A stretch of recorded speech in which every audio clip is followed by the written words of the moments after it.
निश्चितच बघा, ठाकरे बंधूंकडे भावनिक मुद्दा, दोन भाऊ एकत्र आले आणि त्यांचा जो काय फॅमिली ड्रामा चालू आहे, फॅमिली ऑपेरा चालू आहे, तेवढंच फक्त लोक बघतायत. नंतर फक्त एक सीबीएसई शाळा काढल्या. मराठी शाळा वाचवण्यासाठी काय केलं? तुमची मुलं बॉम्बे स्कॉटिशला जाणार आणि मग मराठी माणसाच्या मुलांनी मराठी शाळेत जायचं नाहीये. ही वर्ष आता 1.25 वर्ष होऊन गेलं. लाडकी बहीण योजना सुरू आहे आणि महिलांना पसंत आहे ना. तुम्हाला आवडत नसेल.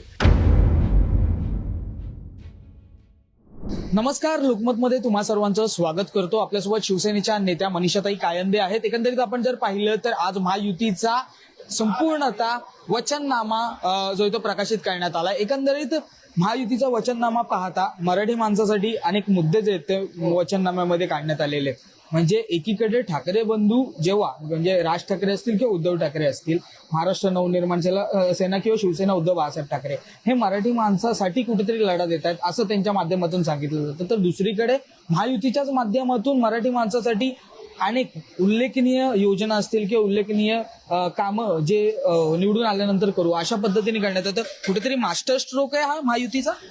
निश्चितच बघा, ठाकरे बंधूंकडे भावनिक मुद्दा, दोन भाऊ एकत्र आले आणि त्यांचा जो काय फॅमिली ड्रामा चालू आहे, फॅमिली ऑपेरा चालू आहे, तेवढंच फक्त लोक बघतायत. आणि 25 वर्ष तुमच्याकडेच सत्ता होती. मला सांगा ना, साधं सिवेजचं पाणी जे सांडपाणी आहे ते प्रक्रिया न करता समुद्रात सोडलं जात होतं. मग 25 वर्ष तुम्ही काय करत होतात? महिलांसाठी तुम्ही काय केलं?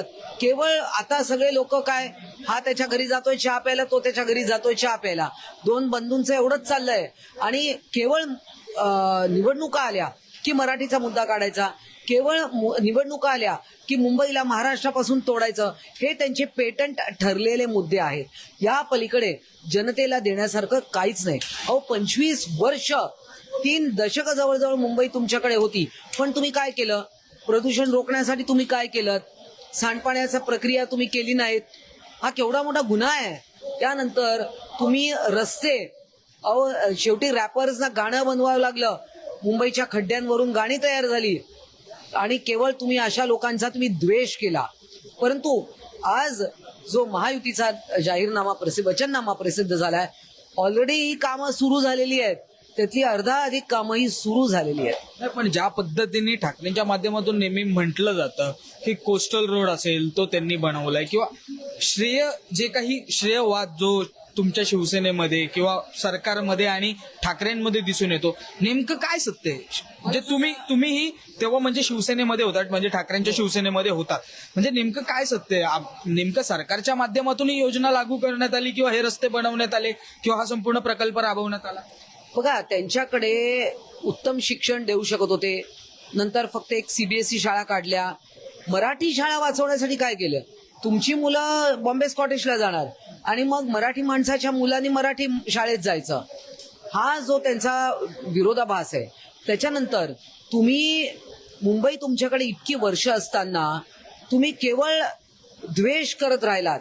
आता कोणी काय, आता कोस्टल रोडचं तुम्ही विचारलं, कोस्टल रोडची संकल्पना तुम्ही आणली, ती खरं आहे, परंतु ती पूर्ण करण्याची धमक तुमच्याकडे नव्हती. केंद्राकडे वारंवार तुम्हाला जायला तिकडे शरम वाटत होती, तुम्हाला संकोच वाटत होता, तुम्हाला केंद्राची मदत घ्यायची नव्हती.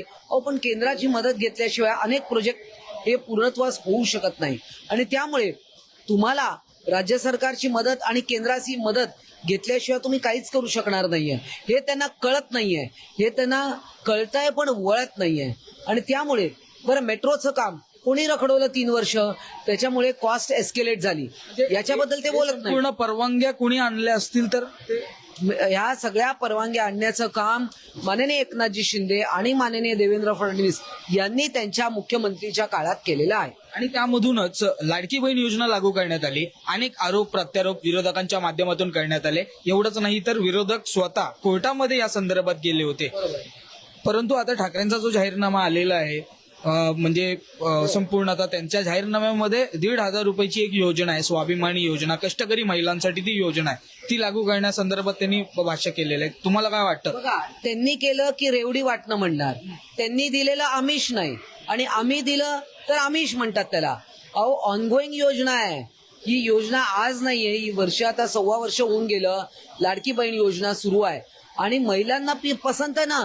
तुम्हाला आवडत नसेल पण महिलांना पसंत आहे. महिलांना त्या 1,500ची गरज आहे.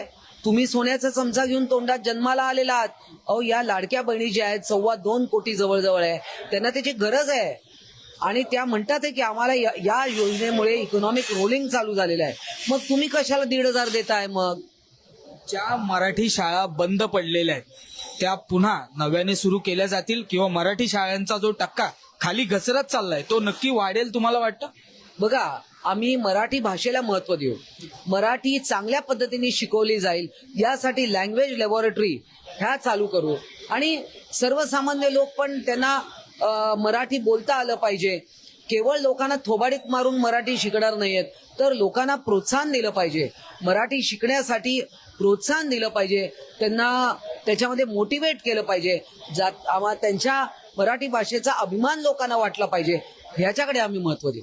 आज जाहीरनामा म्हणजे प्रकाशित करण्यात आलाच आहे, परंतु संध्याकाळी राज ठाकरे असतील, उद्धव ठाकरे असतील यांची संयुक्त सभा मुंबईमध्ये पार पडणार आहे. एकंदरीत तोफ धडाडणार आहे, अनेक खुलासे होणार आहेत, पर्दाफाश केला जाणार आहे असं सांगण्यात येत आहे. तुम्हाला काय वाटतं? अहो, कसली तोफ? साध्या लवंग्या देखील फुटणार नाहीत. आणि काय सांगणार आहे? टोमणे मारणार. शिंदे साहेबांना आणि देवेंद्र फडणवीस यांना टोमणे मारणार. अदानी अंबानीला टोमणे मारणार, त्यांना शिव्या घालणार. नरेंद्र मोदी आणि अमित शहा यांच्याबद्दल वाईट साईट बोलणार. याच्या पलीकडे त्यांच्याकडे आहेच काय?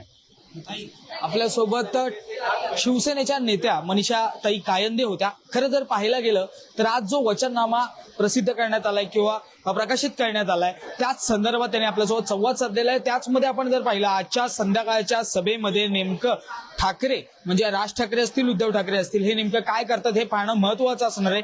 त्यावरती देखील आपण जर पाहिलं तर मोठ्या प्रमाणामध्ये टीका जी आहे ती शिंदेच्या शिवसेनेकडून जी ती करण्यात आलेली आपल्याला पाहायला मिळते. मुंबईहून मी आदित्य जाधव, तुम्ही पाहता तर लोकमत.